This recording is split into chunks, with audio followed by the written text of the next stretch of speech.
গৃহযুদ্ধের মধ্যে থাকা মিয়ানমারের রাখাইনে মানবিক পরিস্থিতির অবনতি নিয়ে জাতিসংঘ উদ্বিগ্ন। বাংলাদেশে আশ্রয় নেওয়া রোহিঙ্গা শরণার্থীদের জন্য সহায়তা অব্যাহতও রেখেছে সংস্থাটি। এমন অবস্থায় 30 এপ্রিল এক বিবৃতিতে ঢাকায় জাতিসংঘের আবাসিক সমন্বয়কারী গোয়েন লুইস বলেছেন, বাংলাদেশ ও মিয়ানমার সরকার একমত হলে রাখাইনে খাদ্য সহায়তা পাঠাতে জাতিসংঘ করিডোর চালু করতে পারে। সাধারণত সীমান্ত অতিক্রম করে সহায়তা প্রদানের জন্য সংশ্লিষ্ট সরকারের অনুমতি নিতে হয়।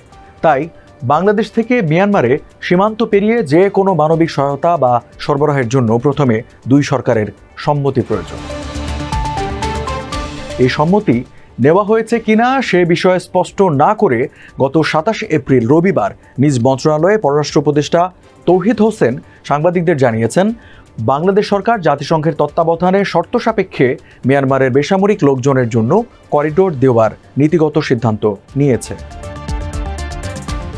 পররাষ্ট্র উপদেষ্টার এই বক্তব্য নিয়ে উদ্বেগ প্রকাশ করেছেন বিএনপি, জামায়াত, এনসিপি সহ বিভিন্ন রাজনৈতিক দলের নেতারা। দেশে সক্রিয় রাজনৈতিক দলগুলোর সঙ্গে আলোচনা না করে রাষ্ট্রীয় নিরাপত্তার সঙ্গে সম্পর্কিত গুরুত্বপূর্ণ একটি ইস্যুতে অন্তর্বর্তী সরকার কিসের ভিত্তিতে এবং কোন প্রক্রিয়ায় মানবিক করিডোর প্রদানের সিদ্ধান্ত নিচ্ছে সেই প্রশ্নও তুলেছেন অনেকে। ভৌগোলিক দৃষ্টিকোণ থেকে দেখলে মিয়ানমার দক্ষিণ পূর্ব এশিয়ার একটি দেশ।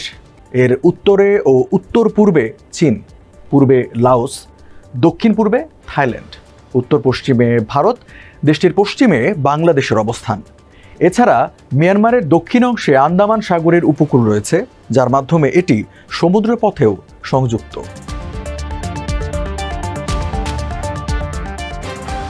লেখক ও সাংবাদিক আমিন আল রশিদ এক নিবন্ধে লেখেন, জাতিসংঘ মনে করছে রাখাইনে মানবিক সহায়তা না পাঠানো হলে সেখানে থাকা বাকি জনগোষ্ঠীর খাদ্য অনুসন্ধানে প্রতিবেশী দেশে অনুপ্রবেশের আশঙ্কা রয়েছে। আর এবার শুধু রোহিঙ্গারাই নয়, রাখাইনের বাকি জনগোষ্ঠীও প্রবেশের শঙ্কা রয়েছে। করিডোরটিকে মানবিক ক্ষেত্রে ত্রাণ পাঠানোর জন্য চিহ্নিত করা হলেও এটি বাংলাদেশের জন্য ঝুঁকিপূর্ণ, যেখানে আরাকান আর্মিকে কোণঠাসা করতে সব সরবরাহ আটকে দিয়েছে মিয়ানমারের জান্তা সরকার। সেখানে বাংলাদেশ হয়ে যে ত্রাণ যাবে তা রাখাইনের বেসামরিক নাগরিকদের কাছে পৌঁছাবে নাকি আরাকান আর্মি সেগুলো দখলে নেবে, তার নিশ্চয়তা নিয়ে প্রশ্ন রয়েছে।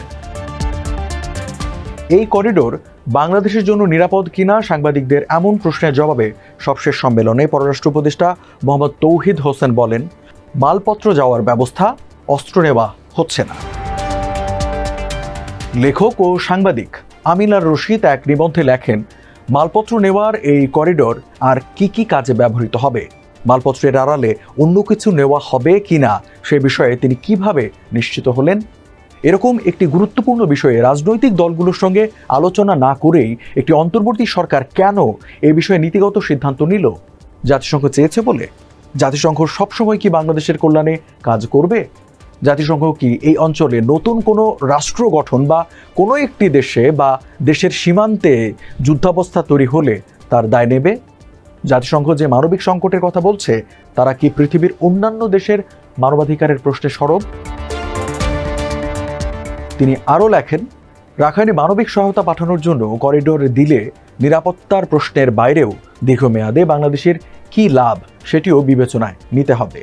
বাংলাদেশের আলটিমেট লক্ষ্য যদি হয় রোহিঙ্গাদের মিয়ানমারে ফেরত পাঠানো, সেটি কি এই করিডোর দেওয়ার মধ্য দিয়ে অর্জিত হবে? এসব আলোচনা সমালোচনার মধ্যে রাখাইনে ত্রাণ পাঠানোর ব্যাপারে এখনও কোনো চূড়ান্ত সিদ্ধান্ত হয়নি বলে জানিয়েছেন প্রধান উপদেষ্টার প্রেস সচিব শফিকুল আলম। তিনি এও বলেছেন, সিদ্ধান্ত নেওয়ার আগে রাজনৈতিক দলগুলো সহ সব পক্ষের সঙ্গে আলোচনা করা হবে। জাতীয় নিরাপত্তা উপদেষ্টা ও প্রধান উপদেষ্টার রোহিঙ্গা সমস্যা বিষয়ক হাই রিপ্রেজেন্টেটিভ খলিলুর রহমানের অফিস থেকে সংবাদ মাধ্যম বিবিসি বাংলাকে জানানো হয়েছে, মিয়ানমারের প্রবেশ না করে যতটুকু সহায়তা দেওয়ার বাংলাদেশের ভেতরেই দেয়া হবে। এছাড়া দেশের স্বাধীনতা, সার্বভৌমত্ব হুমকির মুখে পড়ে এমন কোনো সিদ্ধান্ত নেওয়া হবে না বলেও জানিয়েছেন কর্মকর্তারা।